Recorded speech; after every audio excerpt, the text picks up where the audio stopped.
Il arrive un instant dans l'existence où tout ce que vous considériez comme vrai perd soudainement son éclat. Pas de façon spectaculaire, pas avec fracas, mais doucement, comme s'efface une photographie ancienne. Vous ressentez qu'une chose ne va plus, pourtant vous ne parvenez pas à la nommer. Peut-être connaissez-vous cette sensation. Peut-être vous êtes-vous déjà demandé si cette inquiétude intérieure représente un message ou simplement une période passagère. La réalité, c'est que votre âme vous parle déjà. Elle a commencé à vous sortir du sommeil, et ce que vous vivez maintenant ne correspond pas à des perturbations fortuites. Ce sont des signes précis d'un processus que la psychologie des profondeurs étudie depuis des décennies. Dans les minutes qui suivent, vous comprendrez quels sont les 5 signes fondamentaux qui indiquent que vous vous trouvez au bord d'un réveil intérieur. Nous allons examiner ce que Carl Jung a dit concernant l'effondrement du masque social, comment Viktor Frankl a interprété le vide existentiel, et pourquoi la synchronicité n'est pas une coïncidence ésotérique, mais un pont mesurable entre la psyché et la matière. Vous réaliserez que votre épuisement n'est pas un échec, que votre désorientation ne marque pas la fin, mais le commencement d'une transformation qui vous mène plus profondément vers votre vérité. Peut-être cela a-t-il commencé il y a des mois. Vous avez commencé à vous sentir étranger dans les discussions. Non pas parce que les personnes autour de vous auraient changé, mais parce que vous ne vous reconnaissez plus vous-même dans leur regard. Chaque sourire que vous affichez ressemble à un mensonge. Chaque rôle que vous jouez devient plus lourd. Vous continuez à fonctionner, certes, mais l'énergie que cela demande grandit jour après jour. Jung appelait ce masque que nous portons pour le monde extérieur la persona. Elle est nécessaire pour naviguer dans la société. Mais lorsque l'âme s'éveille, elle retire son énergie de ce masque. Ce qui demeure, c'est un épuisement que vous ne pouvez pas soigner par le sommeil. Écrivez masque dans les commentaires si vous connaissez cet épuisement. C'est la fatigue d'un acteur qui a oublié qui il est sous son costume. Ce premier signe représente l'effondrement de l'adaptation sociale. Vous le remarquez au fait que des situations qui étaient autrefois supportables deviennent maintenant insupportables. Les conversations superficielles donnent l'impression de trahir votre âme. Les rencontres sans profondeur vous laissent vide. Vous aspirez à quelque chose d'authentique, à de la profondeur, à un échange qui soit davantage que des mots. Jung a reconnu que ce retrait de l'énergie psychique du masque social n'est pas un signe de faiblesse. Au contraire, c'est le début d'un mouvement vers l'intérieur, vers ce qu'il nommait le soi. L'âme refuse de continuer à investir sa force précieuse dans le maintien d'une façade. Elle exige l'authenticité, et ce processus n'est pas négociable. C'est peut-être pour cela que vous vous sentez si coupable. Vous pensez que quelque chose ne va pas chez vous, parce que vous ne pouvez plus mobiliser le même enthousiasme, parce que des obligations qui étaient autrefois évidentes apparaissent maintenant comme des chaînes. Pourtant, ce que vous vivez n'est pas une dépression au sens classique. C'est un réalignement existentiel. La psyché se prépare à abandonner les anciennes structures. Elle crée de l'espace pour quelque chose de plus grand, pour votre être véritable, qui a été enfoui sous des années d'adaptation. Le deuxième signe se manifeste comme une perte de sens dans ce qui vous définissait autrefois. Votre carrière, vos objectifs, vos accomplissements. Tout cela semble soudain creux. Ce n'est pas que vous auriez échoué, c'est plutôt que les critères de réussite eux-mêmes ont perdu leur signification. Viktor Frankl, qui a survécu au camp de concentration, a écrit que l'homme peut endurer presque n'importe quelle souffrance s'il trouve un sens à celle-ci. Mais lorsque le sens disparaît, même le confort devient insupportable. Il appelait cela le vide existentiel. Dans le monde moderne, beaucoup de gens souffrent non pas d'un manque de nourriture ou de sécurité, mais d'un manque de sens. Ils ont tout ce dont ils pensaient avoir besoin, pourtant ils se sentent vides. Ce vide n'est pas une maladie, c'est un appel. L'âme vous dit que vous avez poursuivi les mauvaises choses, ou du moins que vous les avez poursuivies pour les mauvaises raisons. Peut-être avez-vous gravi l'échelle du succès pour découvrir qu'elle était appuyée contre le mauvais mur. Maintenant, vous vous tenez là, en regardant en bas, et vous réalisez que le chemin du retour n'existe pas. La seule option est de descendre et de recommencer, mais cette fois avec une autre intention. Frankl affirmait que le sens ne peut être trouvé en soi, mais seulement au-delà de soi, dans une cause à servir ou une personne à aimer. Lorsque vous commencez à vous éveiller, vous cherchez instinctivement quelque chose de plus grand que votre propre ego. Vous voulez contribuer, créer, vous connecter.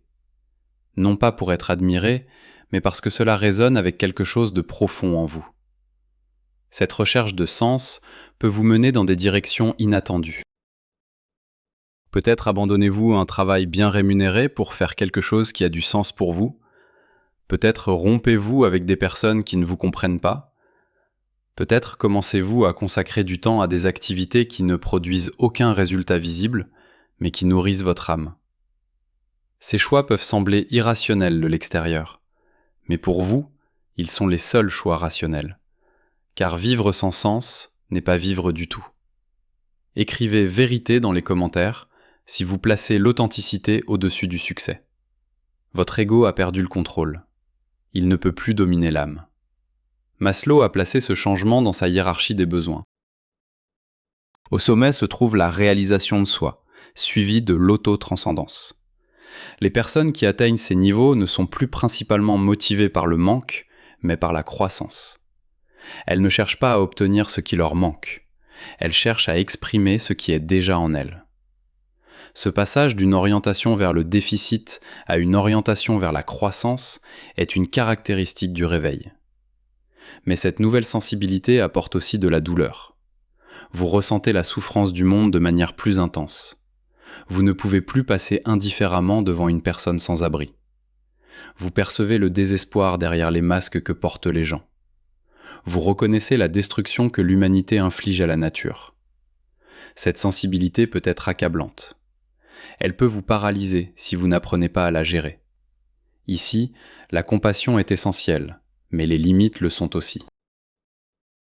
Vous ne pouvez pas porter la souffrance du monde entier sur vos épaules, mais vous pouvez choisir consciemment où investir votre énergie, où vous pouvez faire une différence.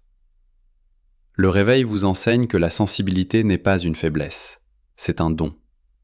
Mais comme tout don, il doit être cultivé et protégé. Vous avez besoin de pratiques qui vous ancrent. La méditation, la nature, l'art, le mouvement, tout ce qui vous ramène dans votre corps, dans l'instant présent. Jung dirait que vous vous trouvez dans le processus d'individuation. C'est le chemin d'une vie entière sur lequel vous devenez qui vous êtes vraiment, non pas une version idéalisée, non pas ce que les autres attendent de vous, mais votre soi unique. Ce processus n'est pas linéaire, il se déroule en spirale. Vous rencontrerez à nouveau les mêmes thèmes, mais à un niveau plus profond. Chaque boucle vous rapproche de votre centre. Qu'est-ce que cela signifie concrètement ? L'individuation vous demande d'intégrer les contraires en vous. Jung parlait de la confrontation avec l'ombre, cette partie de votre psyché que vous avez reléguée dans l'inconscient. Toute la colère, la jalousie, la peur que vous n'aviez pas le droit de montrer parce qu'elle ne correspondait pas à votre image de vous-même. Dans le réveil, ces aspects refoulés deviennent visibles, non pas pour vous détruire, mais pour être intégrés. Car ce n'est qu'en reconnaissant l'obscurité en vous que vous pouvez vraiment devenir entier.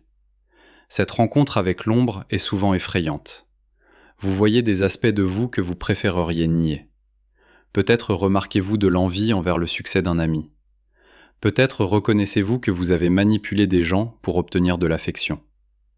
Peut-être ressentez-vous une colère profonde envers vos parents que vous avez réprimée pendant des années. Jung insistait sur le fait que ces prises de conscience ne sont pas des signes de faiblesse, ce sont des signes de courage. Car seul celui qui est prêt à se voir complètement peut trouver la liberté. L'intégration de l'ombre transforme votre relation aux autres. Vous devenez moins enclin à juger. Lorsque vous avez accepté votre propre obscurité, vous pouvez regarder celle des autres avec plus de compassion. Vous comprenez que chaque personne lutte, que personne n'est uniquement lumière ou uniquement ténèbres. Cette compréhension vous rend plus humain et, paradoxalement, elle vous rend aussi plus fort. car vous n'avez plus besoin de dépenser de l'énergie à cacher des parties de vous-même. Les 5 signes que nous avons examinés ne constituent pas une liste de contrôle. Ils n'apparaissent pas dans un ordre fixe et tout le monde ne les vit pas tous. Mais si vous en reconnaissez ne serait-ce que quelques-uns, alors vous savez que quelque chose de fondamental s'est mis en mouvement. Votre âme a décidé que le temps du sommeil est terminé. Elle vous demande de vous tourner vers elle. Elle veut être vue, entendue, vécue. Mais que se passe-t-il après ces signes ? Beaucoup croient que le réveil est un état final, une sorte de retraite spirituelle dans laquelle tout prend soudainement sens et la souffrance cesse. C'est une incompréhension. Le réveil n'est pas un but, mais un seuil. Il marque le moment où vous cessez de lutter contre votre propre nature, où vous acceptez que vous n'êtes pas venu ici pour fonctionner, mais pour devenir. Jung parlait de l'inconscient collectif, une couche de la psyché commune à tous les êtres humains. Lorsque vous commencez à vous connecter avec votre propre inconscient, vous touchez aussi ce champ collectif. Votre transformation n'est pas seulement privée, elle affecte votre environnement. Lorsque vous refusez d'accepter le faux en vous, votre simple présence défie les personnes autour de vous d'être également plus honnêtes. Vous devenez un miroir, que vous le vouliez ou non. Cela apporte de la responsabilité. Vous ne pouvez plus faire comme si vous ne saviez rien. Vous avez vu les mécanismes de la tromperie, les jeux de l'ego, la superficialité des masques sociaux, et maintenant, il vous appartient de créer quelque chose d'authentique. Cela peut être dans votre travail, dans vos relations, dans votre art, peu importe où. Ce qui compte, c'est l'intégrité, que ce que vous montrez à l'extérieur corresponde à ce que vous ressentez à l'intérieur. Cette intégrité n'est pas évidente. Dans un monde qui récompense la conformité et punit la déviation, l'authenticité exige du courage.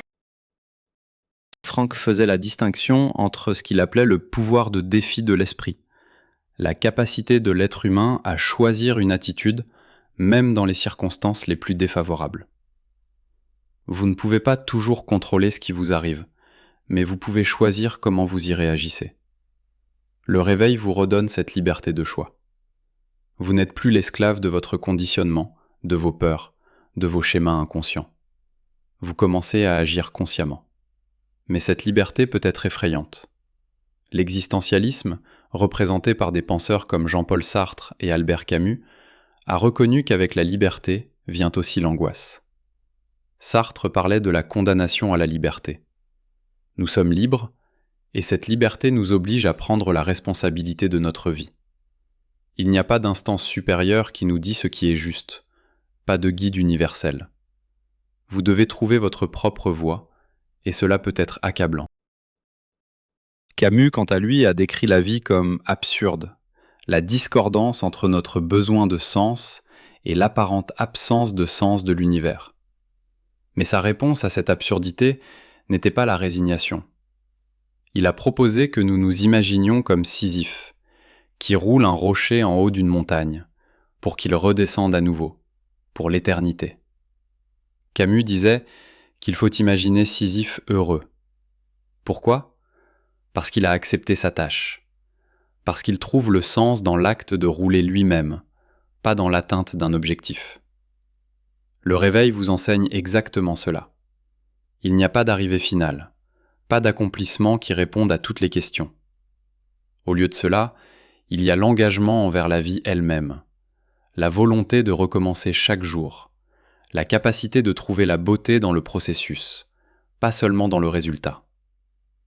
Beaucoup de gens craignent ce moment. Ils se demandent s'ils sont à la hauteur des exigences, s'ils ont la force d'aller jusqu'au bout de ce chemin. La vérité est que personne n'y arrive seul.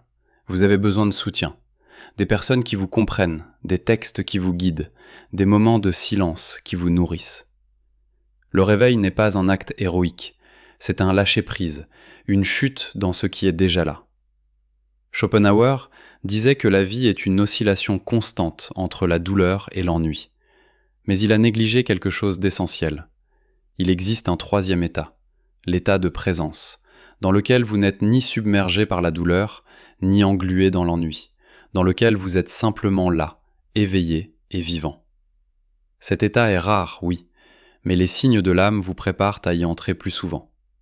Schopenhauer voyait la volonté comme la force motrice derrière toute souffrance, une pulsion aveugle, insatiable, qui nous pousse d'un désir au suivant, sans jamais trouver de satisfaction. Sa solution était la contemplation, l'observation du monde sans désir. Dans de tels moments, disait-il, la souffrance cesse. Nous devenons un pur sujet de connaissance. Le réveil vous mène exactement là.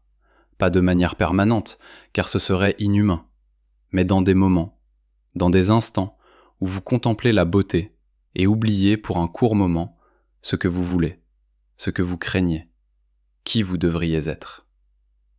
Ces moments vous montrent que la paix est possible, non pas en atteignant tous vos objectifs, mais en lâchant le désir lui-même. C'est l'un des paradoxes les plus profonds.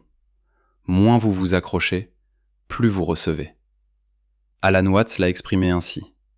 La vie est comme la musique. Vous n'écoutez pas de la musique pour arriver à la fin. Vous appréciez chaque mesure pendant qu'elle résonne. Et voici le point crucial. Le réveil ne sert pas à vous élever au-dessus des autres. Il ne sert pas à vous sentir spécial ou illuminé. Il sert à ce que vous deveniez utile. Utile pour la vie, d'une manière que vous seul pouvez l'être.